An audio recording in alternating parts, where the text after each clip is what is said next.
कोणच नाही ती मोकळी करायची, ती लवकर करू ती लवकरच करायची आहे. ते डीपीडीसीचं ठरलंय आमचं, ते करूया. ह्या नवीन त्यांना मोकळं करायचंय, ते डीपीडीसीत ठरलंय. आमदार अभिजित पाटील.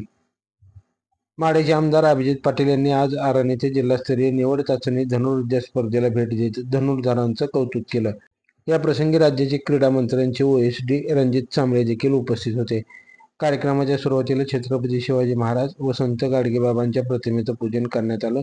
यावेळी विजेत्या धनुर्धारांचा पदक देत अभिनंदन करण्यात आलं. या प्रसंगी जिल्हा सचिव हरिदास रणदिवे, ॲडव्होकेट सावंत, अमोल पाटील, मुख्याधिकारी अजिंक्य रणदिवेसह पालक, धनुर्धर, प्रशिक्षक उपस्थित होते. या प्रसंगी एमपीसी मधून तालुका क्रीडा अधिकारीपदी निवड झालेले सचिन रणदिवे व विठ्ठल भालेराव यांचा, तर नॅशनल गेम्समध्ये पदक मिळवलेल्या गाथा खडके व पुरस्कारप्राप्त श्रेया परदेशीसह प्रशिक्षकांचा सत्कार करण्यात आला. यावेळी बोलताना आमदार अभिजित पाटील म्हणाले की मुलांच्या खेळात सहभागी होण्याविषयी पालक सकारात्मक निर्णय घेत आहेत, हीच खरी जमेची बाजू आहे. जिल्हा क्रीडा क्षेत्रात अग्रेसर असून तो पुढे नेण्यासाठी शासकीय पातळीवरून देखील प्रयत्न करू. जे काम करणार नाहीत त्यांना लवकरच मोकळं करायचं डीपीडीसीत ठरलंय, असं देखील ते म्हणाले. नेमकं ते कोणाबद्दल बोलले, कोणावर निशाणा साधलाय ते पहा. चाचणीच्या कार्यक्रमासाठी आवर्जून उपस्थित असलेले, ज्यांनी आता आपल्याला मार्गदर्शन केलं, ते या विद्येचं माहेर म्हणून ज्यांना ओळखलं जातं ते रणजितजी चांबळे साहेब, ज्यांनी आपल्याला या 2003ला जे बाळकडू पाजले आणि धनुर्विद्या आपल्यामध्ये रुजवली, ते आमचे मार्गदर्शक हरिदासजी रणदिवे सर, आमचे सहकारी यशवंतदादा शिंदे, अमोलजी पाटील सर, तात्यासाहेबजी कोडसे सरपंच, कोरडे बापू, ॲडव्होकेट गजाननजी पाटील साहेब, सचिनजी रणदिवे साहेब व विठ्ठलजी भालेराव, हे 2 आज क्रीडा अधिकारी म्हणून त्या ठिकाणी आलेत. आमचे सहकारी रणदिवे साहेब व सर्व प्रांजलजी गुरुप्रसाद पाटोळे, ही आमच्या देगावची विद्यार्थिनी आणि एक मुलगा शेख, आणि पाटील साहेब, डॉक्टर साहेब, सर्व पालक, आमचे सर्व पत्रकार बंधू आणि सर्व कोचेस, पालक, विद्यार्थी आणि ज्याने आज आपल्या स्पर्धेमध्ये यश संपादन केलं, ते सर्व विजेते खेळाडूंचं अभिनंदन करतो. आणि या खेळाला, ज्याला आपण राष्ट्रीय आंतरराष्ट्रीय दर्जा असणारा, परंतु तो माझ्या गावगाड्यातल्या आरणमध्ये खेळला जातो, हा अभिमान सोलापूर जिल्ह्यामध्ये 30 पेक्षा जास्त अधिकारी यातून ऑर्चरीच्या माध्यमातून झाले, त्याचा अभिमान. आणि याचं सगळं श्रेय जे सुरुवातीच्या काळामध्ये रणदिवे सर असतील, रणजित सर असतील, सर्वांनी त्या ठिकाणी एफर्ट्स घेतले, म्हणून आज आपल्या पुढच्या विद्यार्थ्यांना ही जी गोडी लागली आणि यांच्यामध्ये असलेलं स्किल, यांच्यामध्ये असलेलं आज जे काही कलागुण आहेत, ह्याला आपण वाट मोकळी करून दिल्याशिवाय त्यांना पुढचा रस्ता दिसणार नाही. आणि हेच काम आज आपण सगळेजण मिळून करताय. आत्ताच साहेबांना बोललो की इंडियनचं जे 5% आरक्षण रद्द झालंय, तर त्याचा प्रस्ताव देऊ आणि ते लवकरच आपण पूर्ण करून घेऊ. आणि अधिवेशनात देखील याबाबत आम्ही आवाज उठवू, जेणेकरून हा प्रश्न जो आपला प्रलंबित आहे तो मार्गी लावता येईल. आणि मागाशी बोलताना सांगितलं की आता साहेब मंजुरीला आहेत, मी मागणी करायला आहे. त्यामुळं इथे एक आपल्याला इंडोर स्टेडियमचा हॉल, जेणेकरून जर इथं आपल्याला चांगल्या पद्धतीची अकॅडमी तयार केली, खेलो इंडियाच्या माध्यमातून त्या अकॅडमीला लागणाऱ्या जे त्यांची नॉर्म्स आहेत त्याच्यामध्ये ती अकॅडमी सिलेक्ट व्हायला पाहिजे. आणि ती जर सिलेक्ट झाली तर मगाशी जसं गाडगे सरांच्या मुलाला 5 लाख रुपयेचं हे मिळालं ना स्कॉलरशिप, तशी इथं जे नॅशनल करतील त्या प्रत्येकाला 5 लाखाची स्कॉलरशिप आपल्याला मिळू शकते. आणि मग त्यातून विद्यार्थ्यांना काही अंशी आणि त्या ठिकाणी कोच त्यांना काही अंशी, आणि ह्या माध्यमातनं जर अशा पद्धतीनं आपल्याला चांगल्या पद्धतीनं इथं जर आपल्याला कोचिंग मिळत असेल आणि ह्या माध्यमातनं एक खेलो इंडियाच्या माध्यमातनं एक मोठा प्रकल्प देखील आपण त्याचा पाठपुरावा करूया. आता साहेबांची चर्चा झाली, त्या 6-6.5 कोटी रुपयाचा मोठा प्रोजेक्ट देखील आम्ही पाठपुरावा करतो, जेणेकरून ह्या सगळ्या गोष्टी आपल्या भागामध्ये होतील. आपण हायवेला गाव आहे, त्यामुळे येणाऱ्या जाणाऱ्याला सोय आहे आणि इथं माहेर घर झालंय. आणि याच्या बरोबर आज ज्या लोकांनी आपल्याला आशीर्वाद दिलाय, संत सावता महाराजांचा आशीर्वाद या भूमीमध्ये आहे. आज गाडगे महाराजांची जयंती आज आहे. खरं तर गाडगे महाराजांनी आपल्याला कसं जगावं हे शिकवलं आणि छत्रपती शिवाजी महाराजांनी आपल्याला कसं लढावं हे शिकवलं. या दोन्ही महापुरुषांना आज आपण अभिवादन केलं.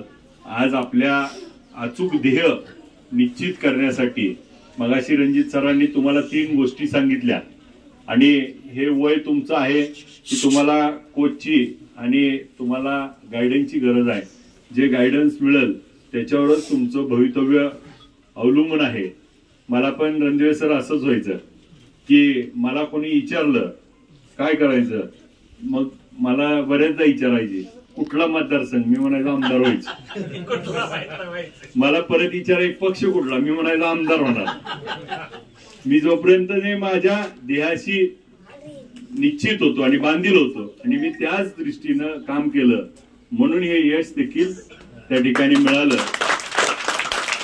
मग आज तालुका क्रीडा अधिकारी झालेले 2 सहकारी आहेत, पलीकड साहेब बसलेत, हे साहेब आहेत. ह्यातून देखील यांनी यांचं ध्येय निश्चित केलं. ह्यातला 5% आरक्षणाचा ह्या 30 विद्यार्थ्यांनी फायदा घेतलाय. आणि मग आपण या आज आई वडिलांची एका बाजूला परिस्थिती अशी आहे की मुलाला इंजिनियर व्हायचंय तर वडिलाला त्याला डॉक्टर करायचंय. एखाद्या विद्यार्थ्याला खेळाडू व्हायचंय तर ती म्हणजे वकील व्हा, ज्याला वकील व्हायचंय त्याला शिक्षक व्हायचंय करायचंय. आणि मग त्या विद्यार्थ्याच्या मनापेक्षा आई वडिलाला काय व्हायचंय आणि त्याला काय व्हायचं राहिलंय ती पोराला करायला होते. त्याच्यामुळं त्या आपल्या ओझ्याखाली ही विद्यार्थी असतात, परंतु इथं बसलेले आई वडील आणि विद्यार्थी खरंच आज त्या ठिकाणी वाखाणण्याजोगे आहेत की ते मुलाच्या आवडीनुसार त्याच्या पाठीशी उभा राहत आहेत. हे खऱ्या अर्थाने ह्यातलं सगळ्यात मोठं गमक आहे की आपल्या आई वडिलांनी तुमच्या पाठीशी उभा राहत आहेत. तुम्हाला ज्याच्यात आवड आहे त्याच्यामध्ये करिअर करण्यासाठी तुमच्या पाठीवरती थाप टाकतायत. कोचेस तुम्हाला मार्गदर्शन करतायत. आपण मगाशी साहेबांनी आता बोलताना सांगितलं, ह्या स्पर्धा झाल्यानंतर सर पुढच्या काळामध्ये आपण राज्याच्या स्पर्धा इथं आपल्याला आयोजित करता येतील का, ज्या माध्यमातून आपल्याला वैशिष्ट्यपूर्ण मधनं आता दादानी सांगितलं हा हॉल आणि रूम मिळाल्यात. पुढच्या काळात इंडोर स्टेडियम करूया वेगवेगळ्या पद्धतीनं खेळासाठी. आपल्याला एक गोष्ट माहीत असेल रणजित साहेब की देशामध्ये अंध क्रिकेट खेळले जात माहिती, त्याच्यातली देशाची कॅप्टन कोण आहे, सोलापूरची आहे आणि तिने शतक मारलंय. पण ती सोलापूरची आहे, पण आमच्या सोलापूरच्या लोकप्रतिनिधीला वेळ नाही म्हणून मी तिला छत्रपती शिवाजी महाराज पुरस्कार द्यावा म्हणून सीएम साहेबांकडे त्यांना घेऊन गेलो होतो. मला सांगायचा उद्देश एवढाच आहे की खेळाबद्दलची आस्था आहे. आम्ही पण खेळतच आल्यामुळे शाळेकडे गेलो नाही, त्यामुळे आता रोज खेळ खेळतो आम्ही वेगवेगळे आमच्याकडे. आणि खेळा आपल्या जिल्ह्यामध्ये खूप होतकुरू, महाराष्ट्रातनं एकमेव खेळाडू अंध क्रिकेटमध्ये, ती पण शतकी आणि कॅप्टन, आणि ती सोलापूरची आहे. म्हणजे आपल्या इथं खूप सगळ्याच खेळामध्ये आपला जिल्हा हा पुढे आहे. त्याला आता पुढे नेण्याचं काम आम्ही, रणजित साहेब असतील, रणदेवे सर असतील, सर्व आता तालुका अधिकारी झालेत, यांना पण आपल्या जिल्ह्यात घ्यावं लागतं. आमच्याकडे जागा मोकळायचं आहे, त्यामुळे यांनाच पत्र देऊ आणि जिल्ह्यात घेऊ. आणि नाही कोणच नाही, ती मोकळी करायची ती लवकर करू, करायची आहे ती लवकरच करायची आहे. ते डीपीडीसीच ठरलंय आमचं, ते करूया. ह्या नवीन होतकरू खेळाडूंना संधी मिळाली आहे आणि हे पुढच्या विद्यार्थ्यांना संधी देतील. इथं बसलेले सगळेजण आपापलं ध्येय निश्चित त्या येलो मध्ये जसा आपला बाण लागला पाहिजे तसाच आपलं ध्येय देखील निश्चित करा. आपल्याला खूप खूप शुभेच्छा देतो. आपल्या खेळाच्या बाबतीत जे काही अडचण असेल जे जे लागेल त्या ठिकाणी आम्ही लोकप्रतिनिधी म्हणून तुमच्या सोबत असू. आम्ही आपला पाठपुरावा करून परवाच आम्ही रक्षा खडसे मॅडमला देखील हा प्रस्ताव त्या ठिकाणी सादर केलाय. त्यांना पण खेलो इंडियातनं आपण काही निधी येता येते का आणि अशा पद्धतीने जे जे म्हणून करता येईल ते करण्याची भूमिका आम्ही सगळेजण प्रामाणिकपणे घेऊया. तुम्ही तुमच्या खेळाला आणि तुमच्या स्पर्धेला अधिकीचं महत्व द्या आणि ते करत असताना आता आपल्या त्या ठिकाणी आता परीक्षा पण येतील त्या परीक्षेकडे पण दुर्लक्ष करू नका. आत्ताच्या विद्यार्थिनीने ऑलिम्पिक त्या ठिकाणी विद्यार्थ्यांना देखील मागे टाकलं. आज आपण देखील उद्याच्या काळामध्ये मगाशी साहेबांनी जी अपेक्षा केली साहेब 5 वर्षाच्या आतच आपण हे जे आपल्याला सगळ्याला स्वप्न आहे की इथं आपल्या इथं गोल्ड मेडल ऑलिम्पिकचं आणूया. आपल्या भागातली विद्यार्थी जास्तीत जास्त त्यात खेळवूया आणि अमरावतीच्या आता पुढं सोलापूरचा नंबर लावूया. आपण सगळेजण हे काम करताय. आपल्या सगळ्यांना शुभेच्छा.